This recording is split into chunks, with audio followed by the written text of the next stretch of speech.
Ahojte priatelia.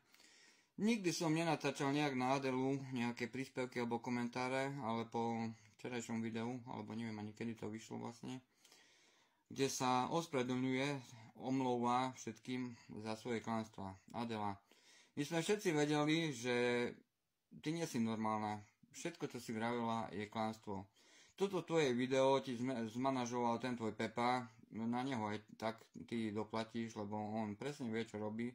On má svoju čiaru, kde ťa chce doviesť dieťa tam, že ťa nakoniec odžube. Neviem, či sa môže na TikToku nadávať, či nie, či to bude blokované. No ale Adela, poďme rád za radom, čo si tam kecala, hej. To je tehotenstvo. My sme vedeli, že tehotná si nikdy nebola. Tvrdíš, že máš nejaké gynekologické problémy. Áno, gynekologické problémy môžeš mať. Má ich asi tak 5% žien, alebo 10% žien na Slovensku.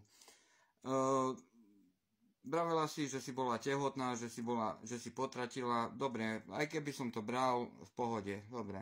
Ale Adela, ty ako psychicky chorý človek, ty si psychopat, ty nemôžeš mať dieťa, ty sa nedokážeš postarať o zvieratka, ty sa nedokážeš postarať sama o seba, nie to ešte o malé babetko pre Boha Krista. Už premýšľaj, toto babetko by ti zobrali, alebo nedaj Bože, by sa mu niečo stalo. Adela, si nezodpovedný človek, si nedokáže žiť svoj život, proste žiješ na hrane, toto nemôže byť a nikdy nedospie k rodinnému životu. Adela, tvoje klamstvá, tvojim diagnózam, vyťahuješ tam nejaké papiere, áno, máš tam nejaké papiere, ideme rád za radom, dobre, bola si ako malé dieťa operovaná, ja z praxe viem, že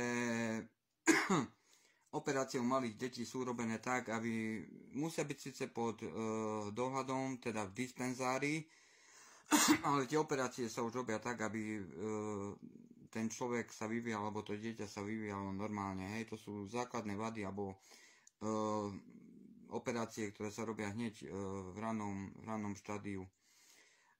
Adela, ďalej tam hovoríš o nejakej imunológii.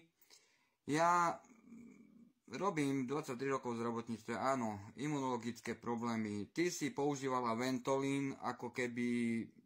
Ja som vedel, že ty aspoň nemáš žiadnu alergiu, nemáš, alebo nejaké problémy s dýchaním, nejakú chopku alebo tak. Ty si Ventolin používala len tak na odžubovanie. Ventolin to je kortikoid. Kortikoid to sú vlastne hormóny.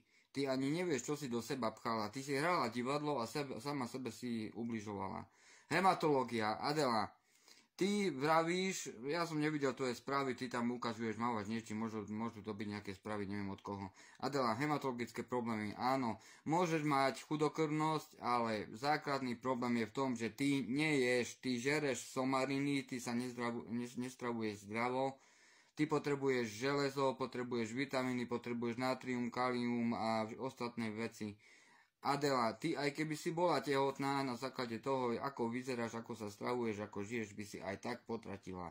Ja viem, že som hnusný, ale toto je pravda, toto treba povedať. Hraješ divadlo, pýtaš, žobreš, kade, tade, odžubovala si ľudí, deti a to nie je v poriadku.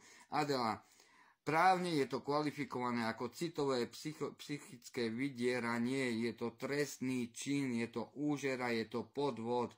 U nás, neviem ako v Čechách, za to môžeš kľudne dostať 8 rokov natvrdo. Adela, si uvedom, ty si zavádzala, klamala, citovo vydierala ľudí vo svoj prospekt, svoje obohatenie sa.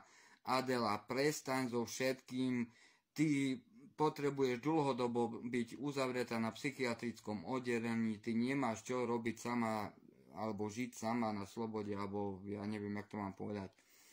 Ja ti len jedno hovorím, ty ubližuješ iným, hoci o tom nevedia, blbo ti veria, ale ty ubližuješ hlavne sama sebe. Máš 30 či 31 rokov, ako raz tvrdíš, že máš toľko, raz toľko, to tiež je Boh je záhada, ale správa sa jak 5-ročné psychiatrické dieťa.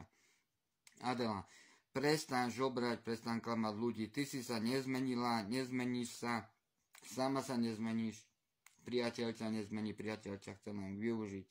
Adela, potrebuješ odbornú psychiatrickú pomoc. a potom môžeš nejak začať žiť.